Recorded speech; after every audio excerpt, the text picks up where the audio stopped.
راځو بسم الله الرحمن الرحیم. تېره ورځ موږ او تاسو کنیکټرز او ډیمیژن ټول باندې کار کړی و چې موږ کولی شو څنګه دوه یا درې شیپونه سره کنیکټ کړو او څنګه کولی شو چې د ځینې شیپونو پر سایزونو ساحه اندازه ځان ته معلومه کړو چې څومره اندازه لري. نن راځو موږ تاسو پر ځینې افیکټو باندې کار کوو، هغه به ووایو. د هغو له جملې څخه ته موږ ډراپ شډو، کنټاو، بلینډ، ډسټارټ، انولوپ او ایکسټروډ پر دې باندې بحث کوو. اول واره ډراپ شډو فوټوشاپ کې تاسو ډراپ شډو ویلی وای که غواړئ چې آبجکټ ته سایه ورکړو یا سیوري ورکړو نو موږ څخه استفاده کوو ډراپ شډو څخه استفاده کوو. اوس همدغه یو آبجکټ دی، یو شیپ دی، زه غواړم دې ته یو سایه ورکړم نو د هغه دپاره موږ څخه استفاده کوو ډراپ شډو. ډراپ شډو باندې کلیک کوم، راځم د آبجکټ پر مابینځ باندې کلیک نیسم نو سایه پر کوم ځای باندې ورکوي، لوړې ورکوي، رستې خوا ته، چپې خوا ته، لاندې هر ځای کې تاسو غواړئ همهغه سایه ورته انتخابوي. اوس دا د آبجکټ هغه سیوري یا سایه شوه.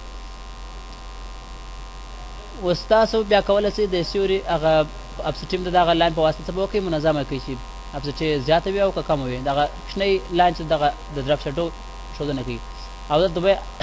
دوه رنګونه شته. دغه تور رنګ زموږ د ډراپ شډو رنګ شي چې تاسو ډراپ شډو سره کم رنګ ورکوئ. ډراپ شډو تاسو کولی شئ په خپله خوښه مختلف رنګونه ورکړئ. سر مو خلاصو که مشته خونه زه به کښې کړم.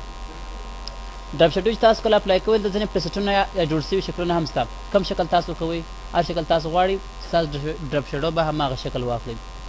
بیا د دې ډراپ شډو موقعیت په هغه سره کې دی موږ کارولی شو چې موږ شاته ډراپ شډو داسې نورمال ډول سره ودرو. بیا د ډراپ شډو موقعیت چیرې وي هغه موقعیت یې په نښه کولی شي. د ایکس او واي محور باندې دی موقعیت. پسې دلې موږ ډراپ شډو انګل لرو. د ډراپ شډو هغه زاویه کومې خوا ته یې زاویه وي هغه چې ته موږ دغه د ځینې داسې شډوګان چې ولته د یو خاص وال یا د خاص زولي څخه وي نو هغه کې بیا دی هغه درجه مثال په کومې زوله باندې پر کوم درجه باندې وي هغه درجه ورته په نښه کوئ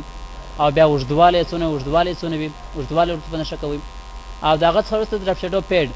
پیډ داسې وایي که چیرې تاسو پیډ ورکړئ ډراپ شډو اول د واره تیزه وي کرار خامېږي کوم چې شروع کړی و پیډ اوس یې پیډ سره کم دی 0.0 هم پیډ دی 100% ودرې 100% ګوره اوس کرار د هغه کم خامېږي. پیډ مې څه په وکړئ زیات مې کړه که پیډ کم کړو بیا در پا پورې همدغسې یو رنګ کې ادامه ولري. د هغه څخه وروسته پسې ډراپ شډو اپسټي ته زموږ ډراپ شډو د رنګ تیزوالی څونه وي د رنګ تیزوالی زیات وي او کم وي. او بل فیدر د ډراپ شډو ژي نرمي وي او که سره کم وي. نرموالی زیاتوي د ډراپ شډو که نه زیاتوي. فیدر که زیات کړو ډراپ شډو هغه ژي څه به کېږي ډېر نرمیږي. او بیا ډراپ شډو ډایرکشن کومې خوا ته وي انسایډ وي میډل وي آوټ سایډ وي ایوریج وي. د دغه شیپ یو شی چې کله موږ ډراپ شډو ورکوم په شیپ کې دننه راسي میډل راسي مابینځ کې یا څه وتلی څه د باندې آوټ سایډ مکمل ټول د باندې راسي ایوریج اوسط څه وتلی او څه ننوتلی مابینځ هغه اوسط ډول څه راسي. او د هغه څخه وروسته پسې فیدر ایج لرو. فیدر ایج که چیرې موږ د ډراپ شډو د فیدر ورکړو رابسو ډراپ شډو به واړو دغه شات ډراپ شډو موږ لرو ډراپ شډو ته به څه رقم رنګ ورکړو تور رنګ به ورکړو. دا کوم شیپ ته رنګ ورکوي ډراپ شډو رنګ خو موږ دلته تغیروو څه رقم رنګ تور رنګ به ورکړو. اپسټي به 100% کړو او رابسو څه رقم یې کړو ډراپ شډو آوټ سایډ به کړو. اوس دلته فیدر ایج وایي د هغه د فیدر ژي چې دا په کوم شکل سره راسي پلټ د هغه رقم اوارې د راسي تر هغه اخري فیدر رنګ تر موقعیته پورې. او بل انورس سکویر دغه سکویر په شکل سره دی راسي خو انورس براکس راسي او سکویر دا چرکونج راسي او لنر داسې په خطه شکل سره صرف دغه شاوخوا کونجونه څه ورته منظموي. دا سکویر ته دغه شاوخوا کونجونه نرم راسي څه رقم راسي دا کونجونه دپاره استعمالیږي. او موډ ښې موږ ویل دغه رنګ ښې موږ ویل او بل بلنډینګ موډ دی. ډراپ شډو څه رقم موډ ولري سچوریشن یې کوئ هیو کلر سکرین اورلی مختلف موډونه دا تاسو ټوله په کوم ځای کې ویلي وو فوټوشاپ کې مو ویلي وو. دا نو بیا که چیرې نور ابجکټونه لاندې وجود ولري تاسو که چې شډو ورکوئ نو پر هغو ابجکټو باندې دغه ډراپ شډو تاثیر څه رقم وي. اوس راځم داسې یو ابجکټ لرم زه غواړم دا ابجکټ دغه ټولو شیپو څخه شاته کړم نو راسته کلیک ورباندې کوم په order کې ورته وایم send to backup له شرکټ یې کنټرول اینډ دی. اوس ډراپ شډو کوم موډ لري موډ مور کړی دی نه مور کړی زه ورته وایم چې موډ یې څه رقم وي انورټ دی. موډ یې څه رقم زه په سکرین باندې انورټ سو یا ورته وایم چې سچوریټډ دي سي یا ورته وایم چې هیو دي سي څه رقم موډ تاسو کوئ سکرین موډ ورکوئ اورلی موډ ورکوئ. ډراپ شډو تاسو هر موډ چې غواړئ هغه دلې ورته انتخابولی شئ. کوم پوښتنه خو نه زه به کښې کړم.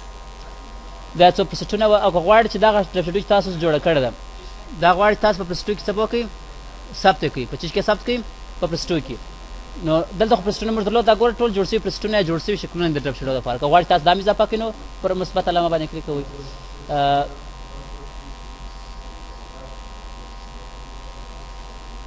اول دا واره تاسو دغه پیس ډي دغه ثبتوئ دا ډرپ شیډو ثبت کړئ تاسو دا پیس ډي ثبت کوئ ځان سره ثبت کړئ بیا تاسو کولی شئ چار وخت څه وکړئ لاوډ کړئ دا څه وایي اډ پرسیټ ټیبل پرسیټ چې موږ جوړ کړی وي هغه څه وکړئ اضافه کوئ اوس پرسیټ چیرې دی موږ په ډیسکټاپ باندې ثبت کړئ همدغه پرسیټ دی بیا تاسو ثبت کړی وو مخکې که تاسو غواړئ اضافه یې کړئ نو پر هغه باندې کلیک کوئ هغه پرسیټ به اضافه شي کوم پوښتنه خو نه سبق شي دا د پرسیټ وظیفه وه اوس ډرپ شیډو چې تاسو ورکوئ یو آبجکټ ته تاسو پر څو مختلفو طریقو باندې ورکولی شئ یو دغه بل شی پاتې یو کاپي ډرپ شیډو پاتې یو که غواړئ چې کلیر یې کړئ د کلیر بټن ووهئ او که غواړئ چې کاپي کړئ هغه ته به وروسته راسو دغه آبجکټ تاسو ډرپ شیډو وکړئ په څو طریقو ورکولی شئ که مابینز باندې کلیک وکړئ دغه شی په اندازه سره تاسو ډرپ شیډو درکوي که په چشم باندې کلیک ونیسو مابینز باندې کوم پر یو کونج باندې کلیک ونیو یا پر یو زاویه باندې کلیک وکړئ بیا د هغې زاویې څخه د ډرپ شیډو وکړئ کوم زاویه چې تاسو کلیک نیولی وو د هغې زاویې څخه ډرپ شیډو وکړئ ګوره زه لاندې زاویه باندې کلیک نیسم ډرپ شیډو د کوم ځای څخه وکړئ دغه لاندې زاویې څخه وکړئ او که مابینز باندې کلیک ونیسو بیا د مابینز راځم دې داسې ډرپ شیډو ورکوم اوس کاپي ډرپ شیډو دغه آبجکټ زموږ ډرپ شیډو لري نو زه غواړم دغه آبجکټ څخه ډرپ شیډو کاپي کړم چې انتخابوم کاپي ډرپ شیډو کاپي پراپرټیز نشته دی که کاپي شیډو پراپرټیز نو اوس دلته تا ته وایي چې کوم آبجکټ څخه ته کاپي کوې ګوره دغه ډرپ شیډو چې تاسو کاپي کوئ په دې شکل سره ښه زه بیا تاسو بیا طریقه در ورښیم زه غواړم چې دغه آبجکټ ته دغه ډرپ شیډو څه به وکړم را کاپي یې کړم نو اول به تاسو هغه آبجکټ انتخابوئ چې هغه تاسو ډرپ شیډو نه لري چې نه لري ډرپ شیډو نه لري بیا راځئ ډرپ شیډو ټول راخلئ په دې کې ورته وایاست چې کاپي ډرپ شیډو پراپرټیز ښه اوس د کوم آبجکټ څخه کاپي کوئ هغه آبجکټ ته انتخابوئ کله زه کلیک ورباندې وکړم دی به هغه شیډو پراپرټیز څه به وکړي نه به کړي کاپي یا دا کلیک ورباندې کاپي یې کړم نه دی کاپي کړی انتخاب کړی هم نه دی دلته وایي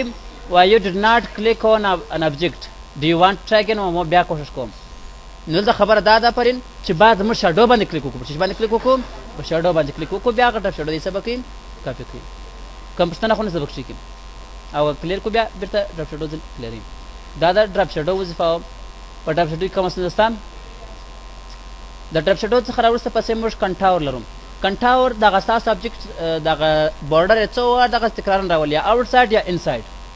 کلیک ور باندې نیسئ راکشه وایي چې د باندې راولي او که دننه راولي زه ورته وایم چې دغه خواته زه دننه راولم اوس نو دننه دی څو وار تکرار کړئ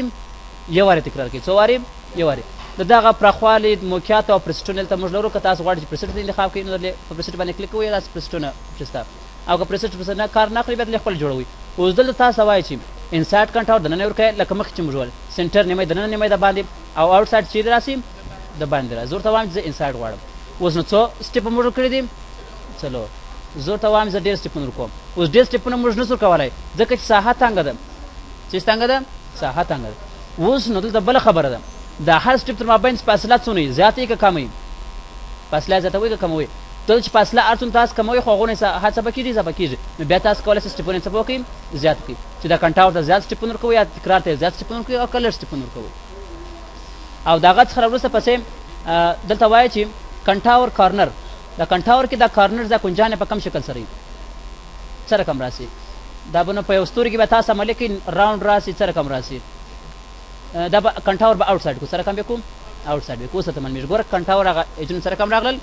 نرم راغلل یا ورته وایي چې په مثال دغه کټ دې راسي په کوم شکل تاسو دغه تیره دې راسي په کوم شکل د کنټاور کنجونه تاسو غواړئ او بل د کنټاور هغه کلر څه رقم رنګونه غواړئ لاینر کلر دی لکه دا اوس مثال کرا کرا دی هغه بل رنګ تبدیلیږي دلته ګور دوه رنګ لرو د دې رنګ څخه د دې رنګ ته کرا کرا تبدیلیږي او بل بیا وایي چې کاونټر کلرز کلاک وایز کنټاور کلرز کلاک وایز دغه ته ټیبل ته دی ګوري دغه ټیبل څخه د رنګونه راخلي یو رنګ ورکوي د ټیبل پر اساس باندې چې پر اساس باندې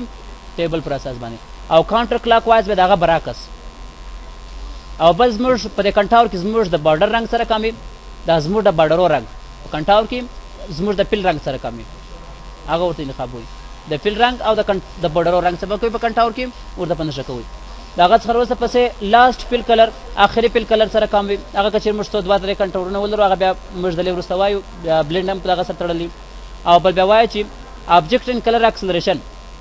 آبجکټ ان کلر اکسلریشن څه وظیفه اجرا کوي اوس ګوره دغه آبجکټونه په مساوي ډول سره ویشل شوي دي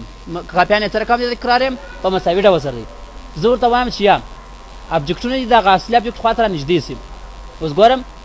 د دې ابجکټ څخه کرار ډېر لرې دي، دا بل لږ لرې دي. ګوره کرار کرار فاصله هلته کمیږي، یعنې د دې ابجکټ څخه ډېر لرې دي هلته کرار کرار کمیږي. او که دا بلې خواته کوم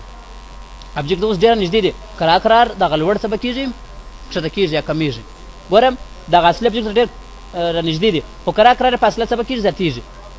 او که یار یو جلا جلا کوئ، اوس ګوره د یو د رنګو دپاره دي، رنګونه اوس ګوره ټوله دې سر ته دي، ضرورت هم چې رنګونه دي ټوله بل سر ته سي. اوس ګوره رنګونه ټوله هغه سر ته ولاړل، یا غواړئ په مابینځ باندې راسي، نیمه یې هغه رنګونه نیمه یې دا رنګونه. هر رقم چې تاسو غواړئ هغه رنګونه او ابجکټونه تاسو دلې اکسلریټ کوئ او کاپي او کلیر ستاسو زده دي، په هغې کومه ستونزه نه لرئ.